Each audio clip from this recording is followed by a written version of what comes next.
بسم اللہ الرحمن الرحیم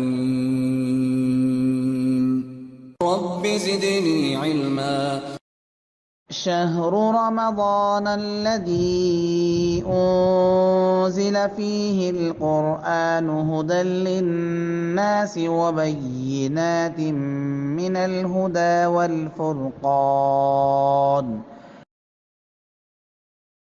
ونستعينه ونستغفره ونعوذ بالله من شرور أنفسنا ومن سيئات أعمالنا من يهده الله فلا مضل له ومن يضلله فلا هادي له وأشهد أن لا إله إلا الله وحده لا شريك له وأشهد أن محمدا عبده ورسوله يا أيها الذين آمنوا اتقوا الله حق تقاته ولا تموتن إلا وأنتم مسلمون يا أيها الناس اتقوا ربكم الذي خلقكم من نفس واحدة وخلق منها زوجها وبث منهما رجالا كثيرا ونساء واتقوا الله الذي تساءلون به والأرحام إن الله كان عليكم رقيبا يا أيها الذين آمنوا اتقوا الله وقولوا قولا سديدا يصلح لكم أعمالكم ويغفر لكم ذنوبكم ومن يطع الله ورسوله فقد فاز فوزا عظيما أما بعد فإن خير الحديث كتاب الله وخير الهدي هدي محمد صلى الله عليه وسلم وشر الأمور محدثاتها وكل محدثة بدعة وكل بدعة ضلالة وكل ضلالة في النار. محترم بھائیوں اور معزز خواتین، آج 15ویں تراویح اور 15ویں تراویح میں 15ویں پارے کی تلاوت آپ نے سماعت فرمائی ہے، اور اس سے آپ کو احساس بھی ہو گیا ہوگا کہ رمضان کا یہ مہینہ اپنے نصف کو پہنچ چکا ہے، یعنی مکمل طریقے سے یہ مہینہ اب آدھا ہو چکا ہے۔ تراویح کے لحاظ سے آپ نے آدھا سفر طے کر لیا ہے، قرآن کی تلاوت کے لحاظ سے بھی اور قرآن کو سننے کے لحاظ سے بھی آدھے قرآن کا سفر آپ نے طے کر لیا۔ 15واں پارہ جس کی شروعات سورہ بنی اسرائیل سے، جسے سورہ اسراء بھی کہتے ہیں، اس سے اس کی شروعات ہوتی ہے۔ سورہ اسراء اس لیے کہتے ہیں کہ شروع میں ہی اسراء کا جو عظیم الشان واقعہ پیارے نبی صلی اللہ علیہ وسلم کی زندگی میں پیش آیا، وہی سے اسی کا ذکر ہے بالکل شروع میں۔ سبحان الذی اسریٰ بعبدہ لیلا من المسجد الحرام الی المسجد الاقصی، تو یہی سے چونکہ شروعات ہوتی ہے اس سورہ کی اور جو ہے اس پارے کی بھی، تو اس لیے سورہ کا نام سورہ اسراء بھی ہے۔ اور بنی اسرائیل کے تعلق سے اس سورہ کے اندر اللہ تبارک و تعالی نے کچھ ایسے حقائق ذکر کیے ہیں جن کا ہمیں ہمیشہ علم رہنا چاہیے، تو بنی اسرائیل کی اس مناسبت سے اس سورہ کو سورہ بنی اسرائیل بھی کہا جاتا ہے۔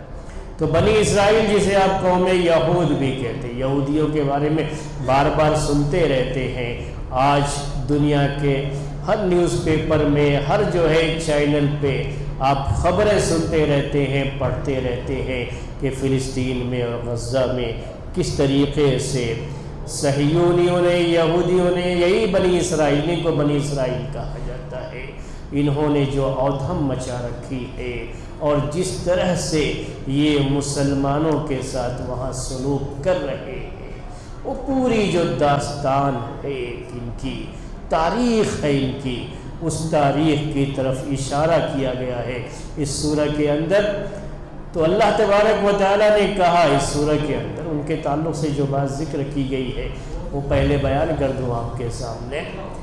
کہا کہ اللہ تبارک و تعالیٰ نے ان کے لیے لکھ دیا تھا ان کی شرارتوں کی وجہ سے کہ یہ قوم یعنی بنی اسرائیل یہ زمین میں فساد برپا کرے گی، تو 2 مرتبہ اللہ تعالیٰ نے ذکر کیا کہ 2 مرتبہ ان کی تباہی اور بربادی کا سامان ہوگا، اس کا ذکر کیا ہے۔ اس کے بعد ذکر کرنے کے بعد یہ کہا بنی اسرائیل سے کہ اگر تم پھر جو ہے اسی فساد، اسی بگاڑ اور اسی طرح سے دنیا کے اندر اللہ کے بندوں کو ستانے کا کام کرو گے، اگر زمین کے اندر فساد برپا کرو گے تو پھر جو ہے اگر تم ایسا کیے تو پھر تمہارے اوپر عذاب آئے گا۔ دو مرتبہ کا جو ذکر ہے اس کے بارے میں مفسرین نے یہ بات ذکر کی ہے۔ تو پہلا جو واقعہ پیش آیا تھا یہ عیسیٰ علیہ السلام کی پیدائش سے 600 سال پہلے کی بات ہے۔ یہ بخت نصر ایک شخص تھا اور اسی نے یروشلم پر حملہ کر کے یہودیوں کو چن چن کر کے قتل کیا تھا۔ تو بڑا سخت جو ہے ان کے اوپر یہ شخص، اس نے بہت ہی ظلم ان کے اوپر، تاریخ میں یہ چیز ہو چکی ہے۔ ویسا کیوں ہوا تھا؟ اس وقت اللہ تعالیٰ کے نبی کو انہوں نے اس وقت قتل کیا تھا۔ اللہ تبارک و تعالیٰ کا غضب ہوا اور ان کے اوپر ان سے بڑے ظالم کو اللہ تعالیٰ نے مسلط کر دیا۔ وہ بخت نصر کی تاریخ ہے اور یہ عیسیٰ علیہ السلام کی پیدائش سے 600 سال پہلے کی بات ہے۔ اس کے بعد دوبارہ پھر جب اجڑ جاتی ہیں لوگ، بستیاں اجڑ جاتی ہیں، پوری قومیں تباہ ہوتی ہے تو کچھ نہ کچھ لوگ بچ جاتے ہیں۔ دوبارہ پھر یہودیوں کی یہ نسل بڑھتی ہے اور پھر ان کو دنیا میں بڑی ترقی ملتی ہے۔ تو عیسیٰ علیہ السلام کی پیدائش کے بعد تقریباً 60-70 سال گزرنے کے بعد جو ہے عیسیٰ علیہ السلام کی پیدائش کے تحت جو ہے بات کی یہ بات ہے۔ دوسرا جو واقعہ ہے، انہوں نے پھر سے ان کا ظلم جو تھا، انبیاء کے خلاف بھی ان کی سازشیں رہیں، قتل کرنے کی کوششیں رہیں، قتل بھی کیا انہوں نے۔ زکریا علیہ السلام کو انہوں نے قتل کیا اور اس کے بعد عیسیٰ علیہ السلام پیدا ہوئے، بڑھے تو ان کو بھی قتل کرنے کی پوری سازش کی، تو اللہ تعالیٰ نے ان کو پورے اوپر اٹھا لیا اور ان کو یہ قتل نہیں کر سکے، لیکن انہوں نے اپنی طرف سے پوری کوشش کی تھی ان کے تعلق سے۔ تو ان کا یہ جرم جب بڑھا تو پھر سے اللہ تبارک و تعالیٰ نے رومن امپائر کو، اس زمانے کا جو رومن امپائر تھا، اس کو مسلط کر دیا یہودیوں پر، اور اس نے بھی چن چن کر کے یہودیوں کو قتل کیا۔ تو یہ دو واقعے جو پہلے ہو چکے، تاریخ پہلے یعنی اللہ کے رسول صلی اللہ علیہ وسلم کی پیدائش سے پہلے کی یہ دو باتیں، اسلام سے پہلے کی یہ تاریخ تھی۔ اور پھر اس کے بعد اللہ تعالیٰ نے کہا اسی سورہ کے اندر یہ باتیں اسی بارے میں کہ اگر یہودیوں سے کہا، بنی اسرائیل سے، کہ اگر تم نے پھر شرارت کی تو پھر ہمارا عذاب پھر تمہارے اوپر آئے، پھر تمہارے اوپر کسی ظالم قوم کو مسلط کر دیا جائے گا۔ تاریخ پھر آگے جو ہے بڑھتی ہے، تو آپ سمجھتے ہیں یہ تاریخ تو اکثر مشہور ہے کہ کس طرح سے ہٹلر نے بھی یہودیوں کو چن چن کر کے جو ہے مارا۔ ان کے ساتھ یہ پوری تاریخ رہی ہے، لیکن اپنی شرارتوں سے یہ باز نہیں آتے، اپنے جھوٹ سے، اپنی مکاری سے یہ باز نہیں آتے۔ ان کا انت جو ہونا ہے آخر میں، وہ بالکل عیسیٰ علیہ السلام کے آنے کے بعد جب یہ شکل ہو جائے گی کہ کائنات کا ذرہ ذرہ ان کے خلاف ہو جائے گا، تب یہودیوں کی یہ پوری آبادی ختم ہوگی، جس کے بارے میں پیارے نبی صلی اللہ علیہ وسلم نے کہا ہے کہ ایک وقت ایسا آئے گا کہ یہ یہودی کہیں چھپنا چاہیں گے، کسی درخت کے پیچھے چھپنا چاہیں گے، دیوار کے پیچھے چھپنا چاہیں گے، تو وہ دیوار بول پڑے گی یا مسلم ھذا یہودی ورائی فاقتلہ، کہ اے مسلمان یہ یہودی میرے پیچھے چھپا ہوا ہے، آؤ اسے قتل کر دو۔ درخت بول پڑیں گے، کائنات کا میں نے آپ سے کہا ذرہ ذرہ جب ان کا دشمن ہو جائے گا، تبھی یہ قیامت کے بالکل قریب چیز ہوگی، اور تب اس قوم کا خاتمہ اور ان کی شرارتوں کا خاتمہ ہوگا۔ اس کے پہلے ان کی شرارتیں ایسے ہی چلتی رہیں گی۔ تو یہ بنی اسرائیل کی بات تھی جو کہ اس سورہ کے اندر اللہ تبارک و تعالیٰ نے یہ باتیں ذکر فرمائی۔ اس سورہ کے اندر اللہ تبارک و تعالیٰ نے جیسے قرآن کا یہ بہت بنیادی مضمون ہے. ہر سورہ میں، ہر پارے میں یہ باتیں، توحید کی باتیں رہتی ہیں، رسالت کی باتیں رہتی ہیں، آخرت کی باتیں رہتی ہیں. مرنے کے بعد زندہ کیے جائیں گے اور ان کے سامنے جو کچھ بھی دنیا میں انہوں نے عمل کیا ہے وہ سب ان کے سامنے پیش کر دیا جائے گا. ایک ایک چیز ان کے سامنے پیش کی جائے گی. تو یہ ساری چیزیں اس سورہ کے اندر بھی، اس پارے کے اندر بھی اللہ تبارک و تعالیٰ نے ذکر کی ہے. اور یہ سب جو ہے بیانات ہر سورہ کے اندر رہتے ہیں، یا کہیے ہر پارے کے اندر رہتے ہیں. تو اس کے اندر بھی اللہ تبارک و تعالیٰ نے یہ ذکر کیا ہے. لیکن 3 جو ہے اصولی باتیں ہیں جو اس میں ذکر کی گئی، اور ہر مسلمان کو یہ اصول جاننا چاہیے. پہلی اصولی بات یہ ہے کہ اللہ تعالیٰ نے کہا لا تزر وازرۃ وزر اخرى، کہ کوئی بھی جان دوسرے کے گناہ کا بوجھ نہیں اٹھائے. جس نے گناہ کیا ہے اس کو ہی اس گناہ کی سزا اس کو ہی ملے گی. لا تزر وازرۃ وزر اخرى، یہ اللہ تعالیٰ کا عدل ہے، اس کا انصاف ہے. غلطی جس کی ہے، گناہ جس کا ہے، سزا بھی اسی کی ملے گی. تو کبھی کبھی آدمی اس کی وجہ سے یہ سمجھنے لگتا ہے، بعض جو حدیثیں، بعض جو ہے مسائل ہیں جو اس سے جڑے ہوئے ہیں، کہ پھر یہاں جو ہے کیسے، جیسے اگر کوئی ظالم ہے، ظلم کیا ہے کسی پر، تو اللہ کے رسول صلی اللہ علیہ وسلم کہتے ہیں کہ میری قوم کا، میری امت کا سب سے غریب آدمی وہی ہوگا جو قیامت کے دن آئے گا تو اس نے نیکیاں تو بہت کی ہوگی لیکن لوگوں پر بڑا ظلم نہیں کیا. تو کیا ہوگا؟ اللہ تبارک و تعالیٰ قیامت کے دن اس کی نیکیاں لے کر کے دوسرے کے حوالے، جو مظلوم ہے نا اس کو دے دے گا، اس کی نیکیاں اس کو مل جائے گی. اگر نیکیاں ختم ہو جائیں گے تو پھر جو مظلوم کی برائی ہے وہ اس کے اوپر لاد دی جائے گی. تو یہاں یہ بھی حدیث ہے. کبھی لوگ اس طرح کی حدیثوں کی وجہ سے کہتے ہیں بھائی یہاں تو پھر جو اس کے گناہ کا بوجھ تھا وہ کیا ہو گیا ہے، جو مظلوم کا گناہ تھا وہ اس کے اوپر ڈال دیا گیا، اس ظالم کو اس کی بھی سزا ملے گی. تو یہ جو ڈالا گیا یہ اس کے ظلم کی وجہ سے ہے. تو اس کے اوپر یہ جو سزا اس کو ملنے والی ہے وہ اس کے ظلم کی ہے، اس کا اپنا ہی گناہ ہے ظلم، اور اسی ظلم کی وجہ سے اس کی سزا اتنی بڑھا دی اللہ تعالیٰ نے کہ مظلوم کے گناہ بھی اس کے اوپر بعد میں ڈال دیے جائیں گے.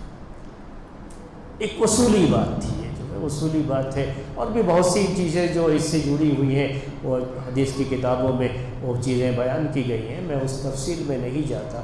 تھوڑا مسئلہ اور بھی ہے آج کی اس تراویح کے تعلق سے، میں اس کو پیش کرنا چاہتا ہوں. دوسری اصولی بات جو اس پہ ذکر کی گئی ہے، اللہ تبارک و تعالیٰ نے یہ بیان کیا ہے کہ قیامت کے دن جب یہ انسان آئے گا اور اس کے ہاتھ میں نامہ اعمال آئے گا تو کیا کہے گا؟ ما لہذا الکتاب لا یغادر صغیرۃ ولا کبیرۃ الا احصاها. یہ کتاب یعنی وہی نامہ اعمال. نامہ اعمال کا مطلب کیا ہے؟ جس میں سب کچھ لکھا ہوا ہے. جب اسے دیکھے گا یہ شخص، اس کے ہاتھ میں ملے گا کہ اس میں کوئی چیز بھی چھوٹی ہوئی نہیں ہے. جو کچھ بھی اس نے کیا ہے وہ اپنی اس کتاب میں جو فرشتوں نے اس کے عمل کو لکھا ہے وہی نامہ اعمال، اس میں وہ دیکھے گا کہ چھوٹی بڑی کوئی بھی چیز اس کے اندر چھوٹی ہوئی نہیں ہے. یہ اصولی بات ہے. یہ اللہ تبارک و تعالیٰ بار بار قرآن میں کیوں ذکر کرتا ہے؟ کہ یہ انسان سمجھے کہ دنیا کے اندر رہتے ہوئے جو کچھ بھی کرتا ہے اس کی ہر حرکت فرشتے لکھتے ہیں، اور قیامت کے دن یہ پورا کچا چٹھا اس کے سامنے. وہ ایک نصیحت کی ایک ایسی بات ہے میرے بھائیوں کہ قرآن میں اللہ تعالیٰ نے اسے بار بار ذکر کیا. تو سورہ بنی اسرائیل میں یعنی اس پارے کے اندر 15ویں پارے میں یہ بات بھی ہے. ایک تیسری بات جو اس سلسلے کی ہے، اللہ تبارک و تعالیٰ کے بہت سے نام ہیں. اللہ تعالیٰ کی صفات ہیں، اس کے نام ہیں۔ اب جس نام سے بھی ہم اللہ کو پکاریں وہ ہماری پکار سنتا ہے۔ ہم کسی بھی نام سے، جس نام سے بھی چاہیں اسے پکاریں، لیکن بس اس میں یہ شرط ہے کہ وہ نام ثابت ہونا چاہیے کہ اللہ تعالیٰ کا یہ نام ہے۔ ہم اللہ تعالیٰ کو اپنی طرف سے کوئی نام نہیں دے سکتے۔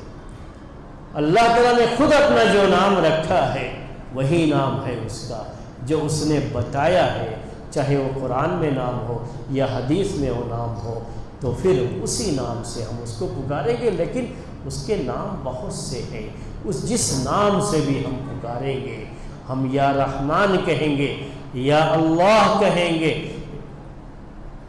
یا غفور کہیں گے، یا عفو کہیں گے، یا غفار کہیں گے، جس نام سے بھی پکاریں گے تو وہی ہے وہ، اور ہماری وہ سنتا ہے۔ بس جس چیز کے بارے میں دعا کر رہے ہیں اس کی مناسبت سے جو نام ہو اس نام سے اسے پکارنا چاہیے۔ یہ تو سورہ بنی اسرائیل کے تعلق سے چند باتیں تھیں۔ اس کے بعد سورہ کہف کا بھی تقریباً جو ہے شروع کے چار رکعتیں وہ بس سورہ بنی اسرائیل جو ہے اس کی تلاوت آپ نے سنی۔ اس کے بعد آپ نے سورہ کہف کی تلاوت سنی۔ سورہ کہف میں اصحاب کہف کا قصہ ہے، 2 آدمیوں کا قصہ ہے، جو باغ والے، جو اس کا پورا باغ اللہ تعالیٰ نے برباد کر دیا تھا، ہلاک کر دیا تھا، کیونکہ اس نے انشاءاللہ نہیں کہا، ماشاءاللہ نہیں کہا، تو ماشاءاللہ نہ کہنے کی وجہ سے اس کو جو اپنے مال پر کبر آ گیا تھا، غرور آ گیا تھا، تو اس کا پورا مال اللہ تعالیٰ نے برباد کر دیا تھا۔ تو ان کا بھی ذکر ہے اور اس قوم کا بھی ذکر ہے۔ اس کے بعد جو ہے موسیٰ علیہ السلام کا، خضر کا جو ہے ان کے ساتھ ذکر ہے۔ لیکن کچھ حصہ آج آپ کی تراویح میں، آج کی تراویح میں کچھ حصہ آیا ہے، کچھ حصہ اس کا کل کی تراویح میں آئے گا، تو اس کو ہم کل کے لیے چھوڑتے ہیں۔ آج آپ کے سامنے اصحاب کہف کا واقعہ اکثر سنتے رہتے ہیں، میں واقعہ نہیں بیان کر رہا ہوں، لیکن اصحاب کہف کے اس واقعے میں اللہ تعالیٰ نے کتے کا ذکر کیا، بار بار ذکر کیا، ایک مرتبہ نہیں، بار بار ذکر، یعنی جب ان کا ذکر کیا تو ساتھ میں ان کے کتے کا بھی ذکر کیا ہے۔ تو اصحاب کہف کے ساتھ ان کے جو کتے کا ذکر ہے، آج کے اس دور میں ڈاکٹروں نے ایک بات کہی ہے، اور یہ ڈاکٹر جو ہے یورپین کنٹریز کا ایک ڈاکٹر، وہ اسلام اس نے اسی سے قبول کیا تھا، اسی سورہ جو ہے کہف کی وہ کتے کا جہاں ذکر ہے اسی آیت کو پڑھ کر کے اس نے اسلام قبول کیا تھا کہ یہ جو ہے چیز اس زمانے میں کیسے بیان کی۔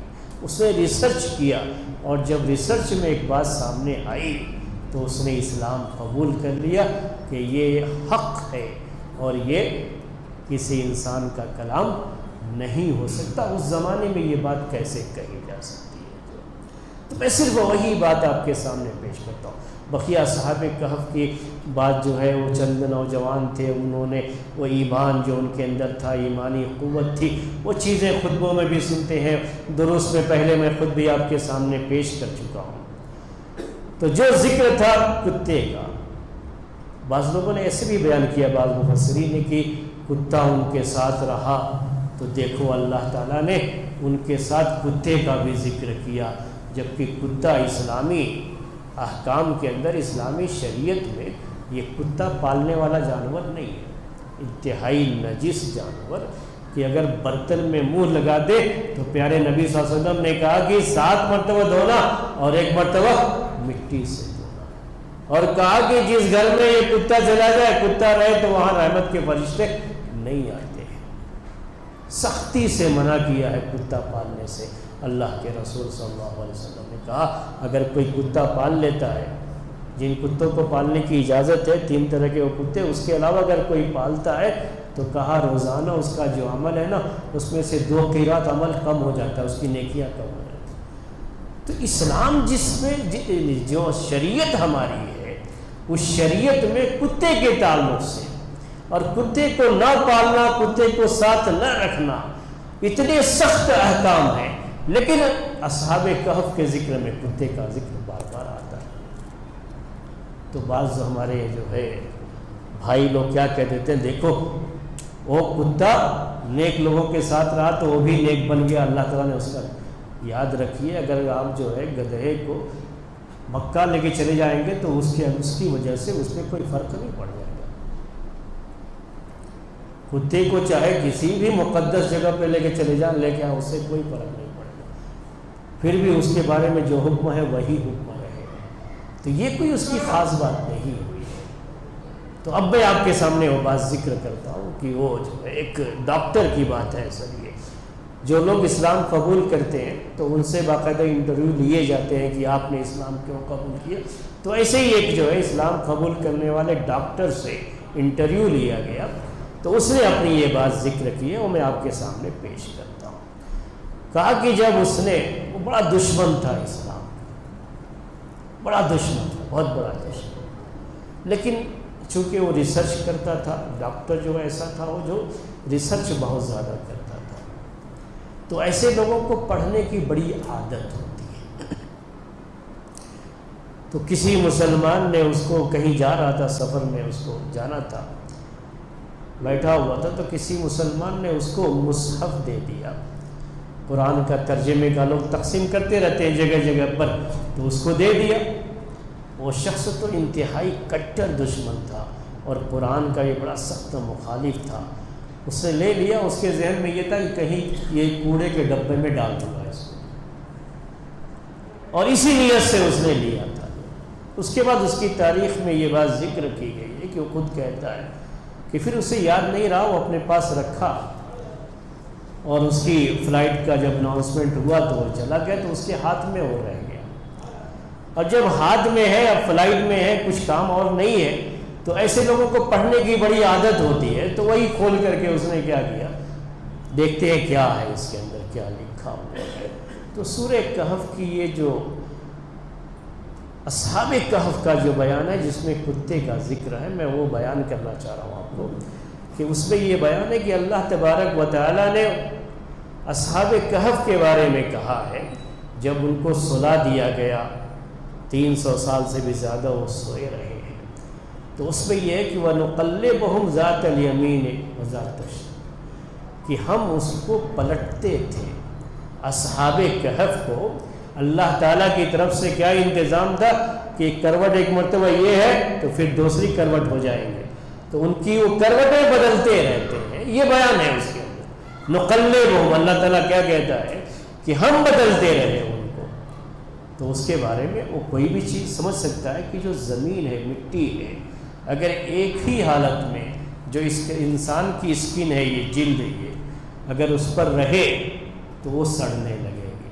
زمین سے جو اس کی وجہ سے اگر ایک ہی حالت پہ رہ جائے گی تو وہاں سے وہ سڑنا شروع ہو جائے گی، اس سے بیکٹیریا پیدا ہو جائیں گے، اس کی اور بھی جو ہے چیزیں جو، اور یہ ہر کوئی جانتا ہے. تو یہ بات سمجھ میں آتی ہے کہ اسی لیے اللہ تعالیٰ نے یہ انتظام کیا کہ ان کو ایک ہی پہلو پہ نہیں رکھا، وہ بار بار ان کا پہلو اللہ تعالیٰ کی طرف سے چینج کیا جاتا رہا. کہا جب میں اس کے بعد دیکھا تو کتے کا ذکر ہے ان کے، تو اسی آیت میں آگے پھر کہ وَكَلْبُهُمْ بَاسِطٌ ذِرَاعَيْهِ بِالْوَصِيدِ، کہ ان کا کتا اپنے دونوں بازوؤں کو، آگے کے جو پیر ہوتے ہیں ایسے جو ہے وہ ایسے بچھائے ہوئے، جو دیوڑی ہوتی ہے یا دہلیز ہم کہہ لیتے ہیں یا غار کا منہ کہہ لیجئے، وہاں پر وہ ایسے ہی ہے. اور اس میں اللہ تعالیٰ نے نہیں ذکر کیا کہ ہم اس کو پلٹتے ہیں، یعنی وہ ایک ہی کیفیت میں باقی ہے. تو 300 سال سے زائد وہ تو ایک ہی کیفیت میں باقی ہے، اور جو انسان ہیں ان کو اللہ تعالیٰ پلٹ رہا ہے. اور جس سے یہ بات سمجھ میں آتی ہے کہ اگر ایک ہی کیفیت میں رہیں گے تو ان کی وہ باڈی سڑ جائے گی، وہ متاثر ہو جائے گی ان کی جلد. تو پھر یہ کتے کی باڈی کیوں نہیں سڑے گی؟ کہا کہ وہ میرے دل میں ایک خیال آ گیا کہ کتے کی باڈی میں اور انسان کی باڈی میں پھر کیا فرق ہے، کیوں یہاں پر فرق کیا گیا. تو کہا کہ وہاں سے میں پھر اپنے جب پہنچا، اس کی جو لیبارٹری تھی جہاں وہ جو ہے ایکسپیریمنٹ کیا کرتا تھا، وہ ریسرچ کرتا تھا، تو کہا میں نے وہاں جا کر کے ریسرچ کیا اس کے اوپر، تو وہ ریسرچ میں نے پایا کہ کتے کی جو اسکن ہے اس کی اسکن کے نیچے اللہ تعالیٰ نے ایک ایسا ذرہ رکھا ہوا ہے جس کی وجہ سے اس کی اسکن اگر ایسے مستقل رہے گی تو نہیں سڑے گی، اس لیے اس کو پلٹنے کی کوئی ضرورت نہیں تھی، کیونکہ وہ نہیں سڑے گی، اس پہ کوئی اثر نہیں آئے گا، وہ اللہ تعالیٰ نے اس کو ایسا بنایا ہے۔ انسانوں کے اندر وہ چیز نہیں ہے، وہ بیکٹیریا پیدا ہو جائیں گے اس کے اندر، وہ نہیں پیدا ہوتے، اس کی وجہ سے وہ آرام سے اتنے سالوں تک رہا اور اس کی جلد پہ کوئی فرق نہیں آیا، اس کو پلٹا نہیں گیا۔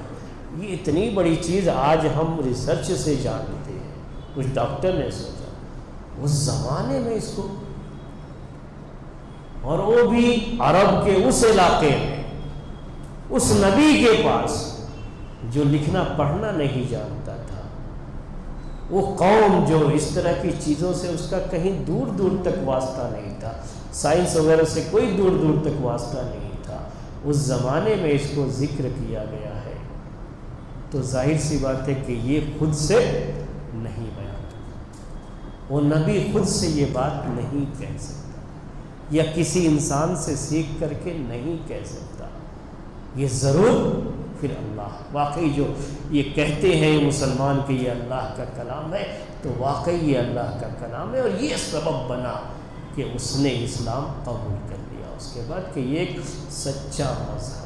تو میرے بھائیو، یہ قرآن کی آیتیں، ایک ایک آیتیں جب ہم پڑھتے رہتے ہیں، اسی کو کتے کے ہی بیان کی بات میں کروں تو کبھی اور بھی بہت سی چیزیں ہیں اس کے اندر، کہ خاص ان کے کتے کا وہاں پر کیوں ذکر کیا گیا، ایک تو یہ سائنسی پہلو تھا، اس کے اندر اور بھی پہلو ہیں، یہ ایک ایک آیت جب ہم پڑھتے ہیں نا تو قیامت تک قرآن کے بارے میں یہ بات لکھی ہے اہل علم نے کہ لا تنقضی عجائبہ، یہ قرآن اور قرآن کے اندر جو معجزے رکھے ہیں اللہ تعالیٰ نے، جو عجیب جو چیزیں رکھی ہیں، یہ عجائب قیامت تک بھی ختم۔ ابھی اس دور کی یہ بات ہے نا، ابھی آگے کے لوگ آئیں گے تو ابھی ان کی ریسرچ میں ابھی پتہ نہیں کتنی جو ہے چیزیں اس طرح کی قرآن کی ظاہر ہوتی رہیں گی اور لوگوں کو معلوم ہوتی رہیں گی، اور اس طریقے سے یہ سلسلہ چلتا رہے گا۔ آج کا درس اسی پر ختم کرتے ہیں۔ سبحانک اللہم و بحمدک، اشہد ان لا الہ الا انت، استغفرک و اتوب الیک۔